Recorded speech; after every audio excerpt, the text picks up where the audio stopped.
Hi, my name is Cory.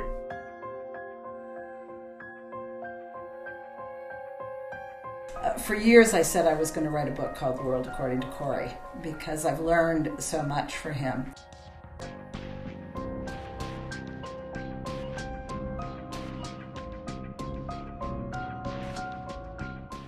The unique thing about Cory was that halfway through the swim class, Cory would be the only one that was still having fun swimming, where the other babies would cry, they were tired, cranky, whatever. Cory was still, swimming across and having a great time. So I thought that was great, because my kid is just, he's alert and he's really into it.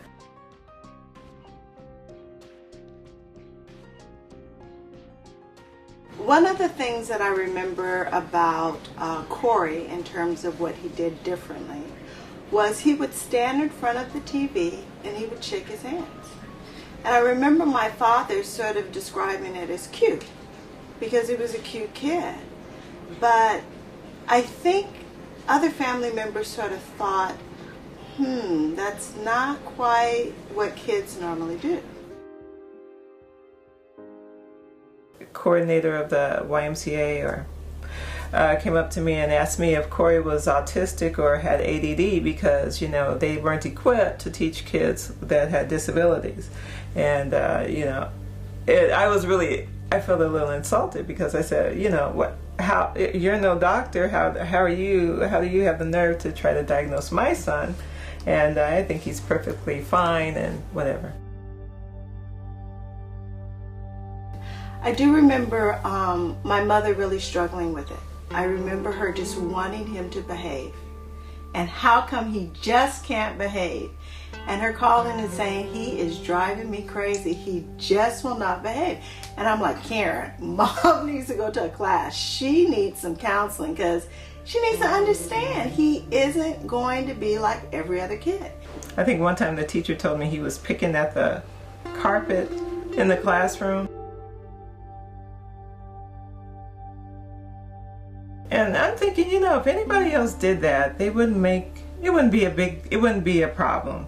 But, because Cory had a disability. You got me going. It was kind of hard, It's like if something happened in the class, everybody's looking his way, Kids are kids. So picture a snow trip. Cory is about 6 and his mother is frantically looking for him and she cannot find him anywhere. And when I finally find him, I say, Cory, what is going on here? And he said, I know where I am. That's the quintessential problem of theory of mind. So theory of mind is one of the big things that's talked about for people on the autistic spectrum, and that's the inability to understand that people have a different mind than you do, and that because you know something doesn't mean they know something. Because sometimes people with Asperger's or autism, they say things, but some part of them might assume that you already know what's going on, and they'll just start maybe in the middle or start someplace else instead of explaining the whole thing. So sometimes people just need explanation. I don't know if I'm speaking very clearly myself.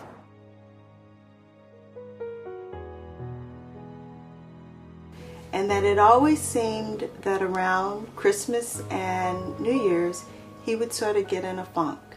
And that's when he would sort of have these episodes of depression and talking about suicide.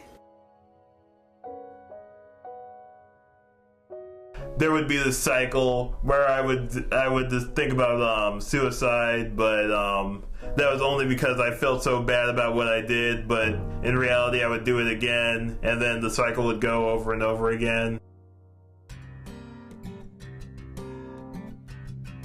The treatment helped me a lot because back when I was a teenager, I think I was going through all the hormonal stuff where I was all melodramatic.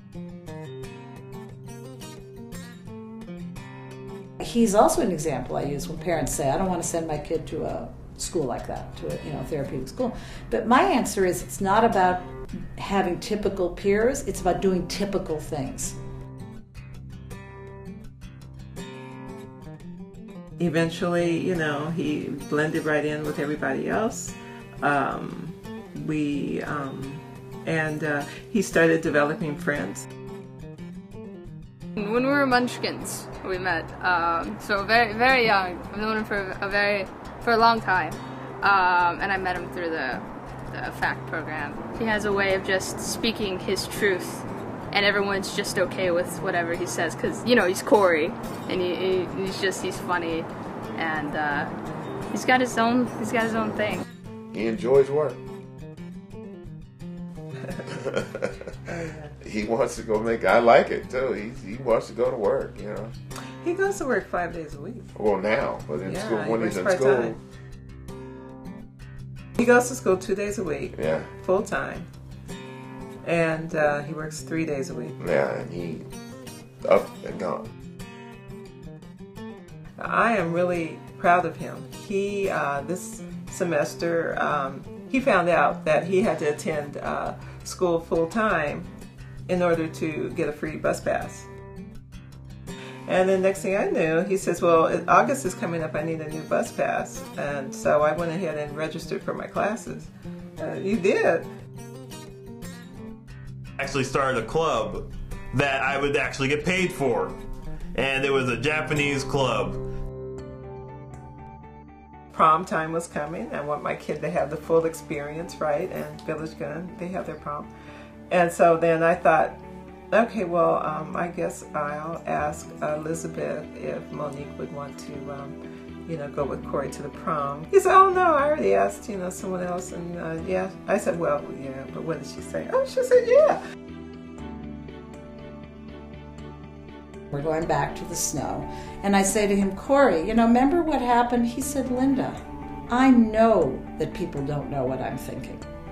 So somewhere in that 5 years of the experience that he had on all of our outings and in the groups and in all of the places that he was exposed, he developed that critical understanding. I think it's important to say that there's never a time that it's too late. The brain is completely plastic, and things can always help the brain to grow.